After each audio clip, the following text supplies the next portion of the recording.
तो मेरा नाम है विजय और मैं हूँ सऊदी अरब का रियाद शहर में। और आज का जो वीडियो हो जात पात को लेकर के है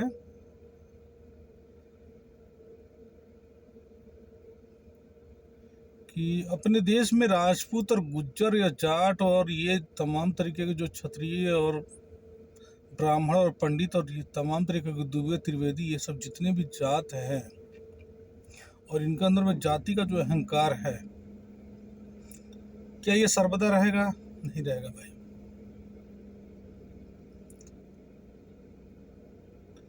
आज आप देख लिए कि बहुत सारे शास्त्री हैं, बहुत सारे ऐसे जो है पंडित हैं जो दिन रात चिल्लाते रहते हैं, दिन रात हिंदू राष्ट्र होने के लिए, भारत को हिंदू राष्ट्र बनाना है। जिस आदमी को जो ये पता नहीं है कि ठीक है कि हिंदू राष्ट्र का मतलब क्या है, हिंदू राष्ट्र होगा कैसे और हिंदू राष्ट्र में रहेंगे कौन, ठीक है, और वो भी हिंदू राष्ट्र ला रहा है,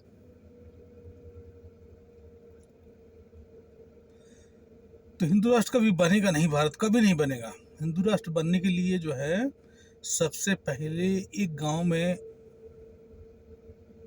जो सारी जातियां हैं उनको लेकर के एक बार कम से कम जो है ना एक बार रिहर्सल तो करके देख लो मेरे भाई पंडितों, चाहे राजपूत हो, चाहे ब्राह्मण हो, चाहे जो है मिश्रा हो, चाहे जो कोई भी जाति के हो, एक बार जो है गांव में जो जितनी भी जातियां हैं सब जातियों को लेकर के एक बार रिहर्सल तो करके देख लो।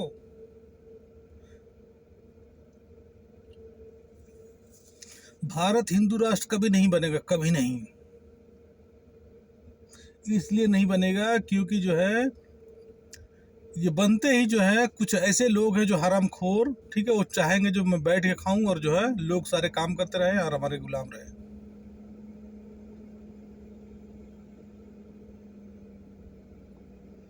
और बात है, भारत में जितनी जातियां हैं वो अपने जब जाति के लिए कुछ नहीं करते हैं। जो जाति के जो है बड़े बड़े जो है अडंबर फेंकते हैं, बड़े बड़े जाति वाली बात करते हैं, वो अपनी जाति के लिए भी नहीं करते हैं। उनका जाति का आदमी कोई जाता है उनके पास काम कराने के लिए तो उससे भी घूस मांगते हैं। यानी देखा जाए तो उसके अंदर में इतनी ज़्यादा गद्दारी भरी पड़ी है जो वो अपने जात से भी, जात का भी आदमी कोई आता है बैंक में, चाहे कहीं भी जो है, चाहे ब्लॉक में, चाहे कहीं भी आप जाइए रजिस्ट्री कुछ भी करवाने के लिए या आधार कार्ड बनवाने के लिए, कोई भी काम करवाने के लिए, तो उससे भी घूस लेता है। तो इसका मतलब सर जब जात से ही घूस लेता है तो धर्म में तो घूस लेगा ही वो। जब अपने जात को नहीं छोड़ रहा है तो पराय जात को कैसे छोड़ेगा? इसलिए भारत जो है कभी भी हिंदू राष्ट्र नहीं बनेगा और हिंदू राष्ट्र बनने से कोई फायदा भी नहीं है। भारत को हिंदू राष्ट्र बनने से कोई फायदा नहीं है, क्योंकि इसमें जो है सिर्फ एक ही ऐसा आदमी होगा, दो आदमी होगा जिसको पूरी फायदा होगी, बाद बाकी 80% लोगों के लिए सिर्फ दर्द होगा। कुछ नहीं है हिंदू राष्ट्र, ये सब फालतू चीजें हैं। भारत में अगर किंग जम होता, भारत का राजा अगर किंग जम होता तब हिंदू राष्ट्र होता, तब कुछ उम्मीद भी थी इंसाफ की, लोगों की, न्याय की और जो है एक बेहतर जीवन की।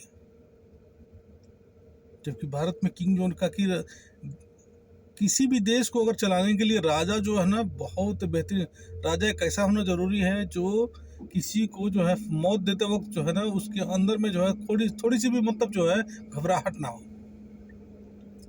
देश से गद्दारी करने वाले, देश में पनपने वाले अपराधी और लूटपाट करने वाले और चोर लुटेरे और जो है क्या नाम है गद्दार, रेपिस्ट, इन लोगों को जो है फांसी देने में, मौत के घाट उतारने में उन्हें थोड़ा सा भी तकलीफ ना हो और कम से कम वो सारा दिन में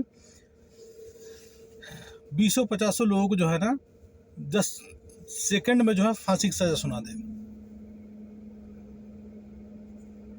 लापरवाह लोगों को जो है या देश विरोधी लोगों के लिए या धर्म विरोधी लोगों के लिए चंद मिनट में जो फांसी की सजा सुना दे, ऐसे राजा होंगे तब जाके, अगर हिंदू राष्ट्र होगा तब जाके फायदा है। लेकिन जहाँ निर्लज, पाखंडी, जयचंद ये जब आपके लीडर बनेंगे और ये जो हिंदू राष्ट्र की जो परिकल्पना करेंगे या कल्पना करने के बाद जो है उस पर जो हुकूमत करने की बात करेंगे, तो ये कहाँ से होगा? न्याय मिलेगा ही नहीं मेरे भाई। न्याय मिलने के लिए चाहिए जो जिसके हाथ में लीडरशिप हो, उसके अंदर में जो है अपराधियों के लिए, देशद्रोहियों के लिए और ऐसे बेविचारियों के लिए कोई दया नहीं होनी चाहिए, और उसके प्रति कोई भी दया नहीं होनी चाहिए।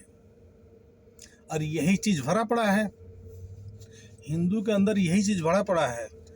कोई भी आदमी देशद्रोही करता है, लड़कियों से रेप करता है, 4 लड़कियों का मर्डर कर देता है, रेप करने के बाद उसको भी वो छोड़ देता है। तो बताओ, मतलब वो हिंदू राष्ट्र के काबिल है? वो आदमी जो है, अगर मान के चलिए कल हिंदू राष्ट्र का लीडर बन गया, तो काबिल है, उस लायक नहीं है भाई।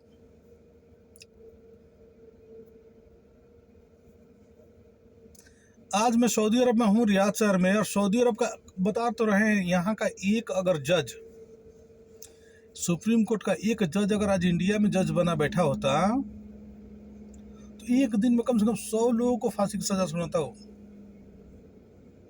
यहाँ शरिया कानून है। शरिया कानून की जो है खूबी यह है कि आप इस्लाम की तौहीन नहीं कर सकते, यानी धर्म की बदनामी नहीं कर सकते। शरिया कानून का ये मतलब है कि लड़कियों को आप छेड़ नहीं सकते। शरिया कानून का एक मतलब है कि आप मर्डर नहीं कर सकते। शरिया कानून का ये मतलब है कि आप रेप नहीं कर सकते। शरिया कानून का मतलब है कि ठीक है, आप देश से गद्दारी नहीं कर सकते। शरिया कानून का मतलब है कि आप राजा का अपमान नहीं कर सकते। शरिया कानून का मतलब है कि आप देश में किसी तरीके से फितना पैदा नहीं कर सकते। इन सब की सज़ा मौत है। और इंडिया में इन सब का सज़ा क्या है? भारत में इन सब का सज़ा है जेल में जाओ, 1 डेढ़ महीना रहो, और निकलने के टाइम में सिलाई मशीन और 30,000 रुपये लो और घर जाओ। तो बताओ, कहाँ से लोग, जो भारत में लोग कहाँ से सुखी रहेंगे?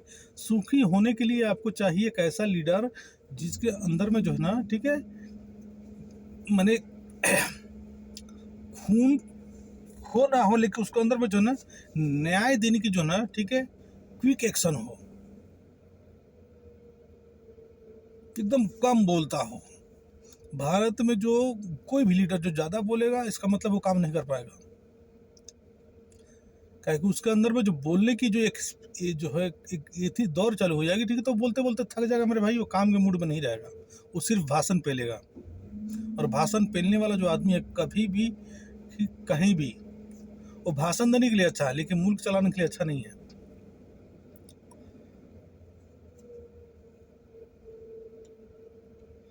तो इसी तरह जो है बहुत सारी चीज़, आज सऊदी अरब का जो एक भी कोई आदमी, ठीक है, आज हिंदुस्तान का कोई लीडर होता, हिंदुस्तान का कोई आज लीडर होता, ठीक है, शरिया कानून को मानने वाला, तो आज देखते मेरे भाई।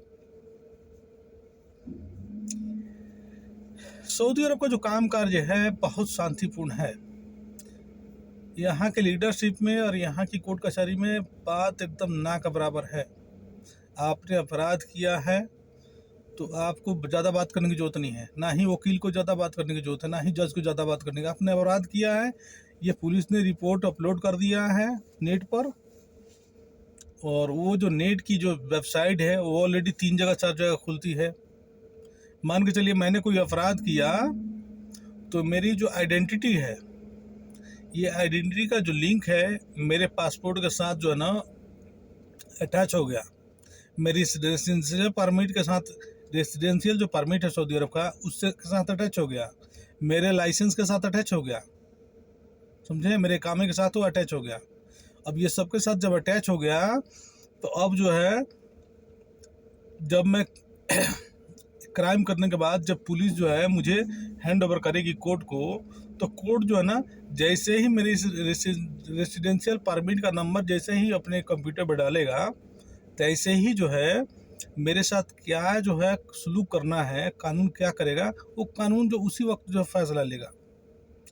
वो ज़्यादा मुझसे बात नहीं करेगा, वो ज़्यादा जो है मुझसे जो है दाहिने बाएं घुमा के बात करने की जरूरत नहीं है, क्योंकि वो समझ चुका है कि ये आदमी क्रिमिनल है और क्रिमिनल की सज़ा जो है वो देना पड़ेगा। लेकिन भारत में क्या है, भारत में जो है क्रिमिनल कर लिया, अब उसके साथ जो घूस खाने की व्यवस्था, कितनी ज़मीन है तुम्हारे पास, क्या क्या संपत्ति है, ये सब जो है जज और कोर्ट और वकील और जो है ऐसे ऐसे जो है लोग हैं जो ये जानने और सोचने की जरूरत रखते हैं कि आपके पास संपत्ति कितनी है, आप कितना दे के निकल सकते हो यहाँ से। ये सब तमाम चीज़ की जो डीलिंग है ये क्राइम करने वाले के साथ होता है, लेकिन यहाँ सऊदी अरब में ये असंभव है। इसलिए असंभव है कि यहाँ के जो कोर्ट कचहरी में जो जज हैं लालची नहीं है।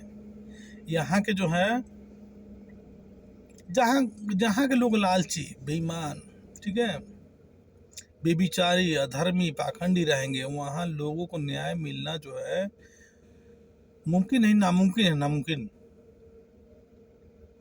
कभी भी लालची आदमी ना तो अपने बच्चों को, ना ही समाज को, ना ही देश को एक अच्छे दिशा में लेके जा सकता है। ना ही कोई पाखंडी आदमी किसी भी बेहतर लोग, ना ही किसी व्यक्ति को जो अच्छा धार्मिक आदमी बना सकता है, और ना ही कोई घुसखोर जो है किसी लोगों को जो है ना एक अच्छे जीवन जीने के लिए उपदेश दे सकता है।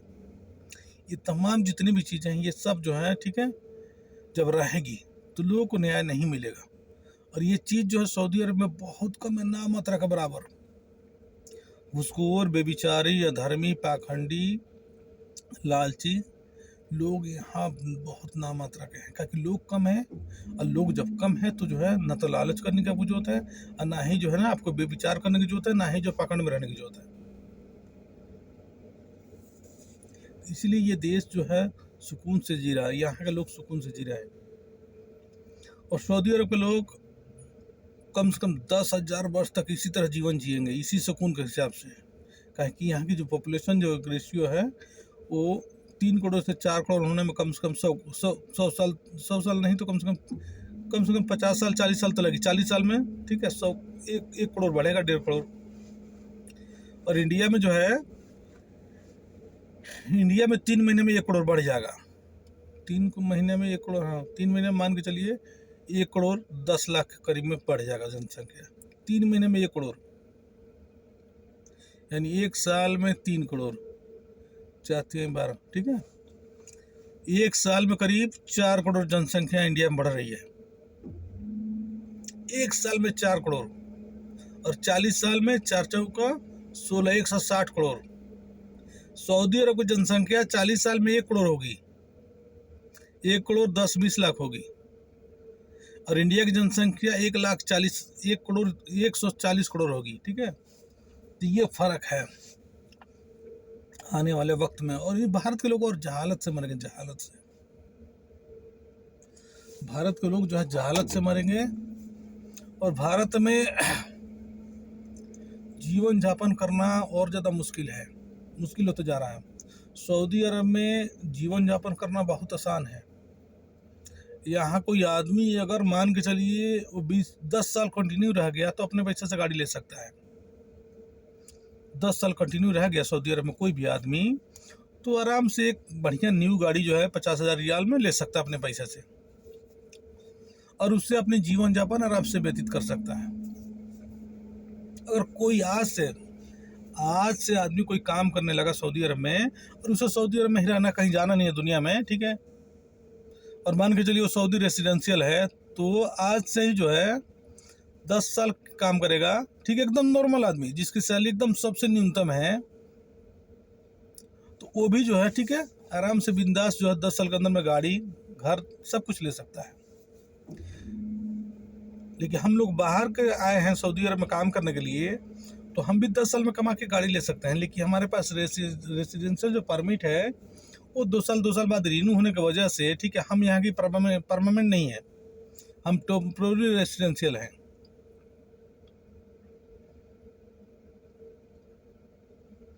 नहीं तो अगर हम सऊदी के नागरिक होते तो हमारी मिनिमम सैलरी जो है यहाँ 6,000 रियाल होती मिनिमम।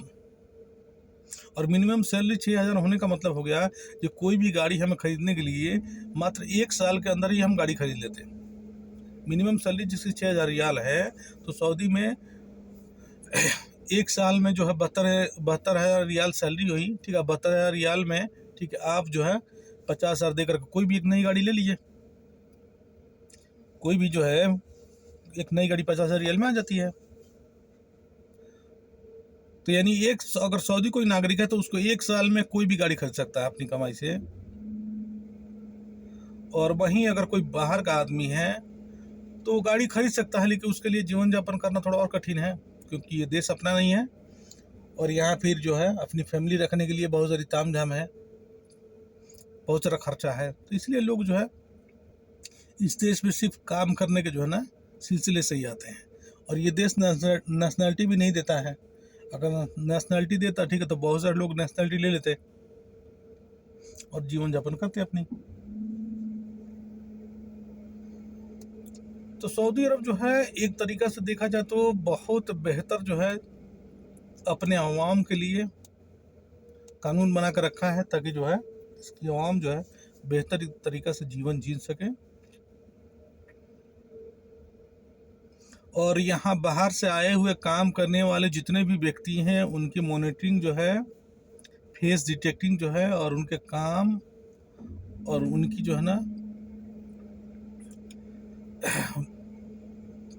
उनकी जो अपराधी जो गतिविधि जो है उस पर नज़र बनाई हुई है सरकार, या जो है पुलिस जो है ना, पब्लिक प्रोटेक्शन जो है ना पुलिस। ठीक है, आप सऊदी अरब में कब आए हैं और आप अभी तक जो है कितने लोगों से मिले हैं, यानी टेलीफोन या किसी भी चीज़ से, उसके बाद से आप कहाँ कहाँ ट्रैवल किए हैं सऊदी अरब में, बाई बस, बाई जो है बाई ट्रेन, बाई प्लेन, इसकी डाटा सरकार के पास है। और आप जो है आपके मोबाइल पर आप जो है किससे पैसा लेन देन करते हैं, ठीक है, कहाँ पैसा भेजते हैं, इसकी डाटा जो है सरकार के पास है। और आप जो है कौन सी गतिविधि में है, देश की भलाई के लिए या देश की बुराई में गतिविधि में शामिल है, ये भी डाटा सरकार के पास है। यानी मॉनिटरिंग 24 आवर्स चल रही है। कुछ भी गड़बड़ पाया गया तो आपको उठाने में बस चंद मिनट का काम है। इसलिए सऊदी में अपराध बहुत कम है।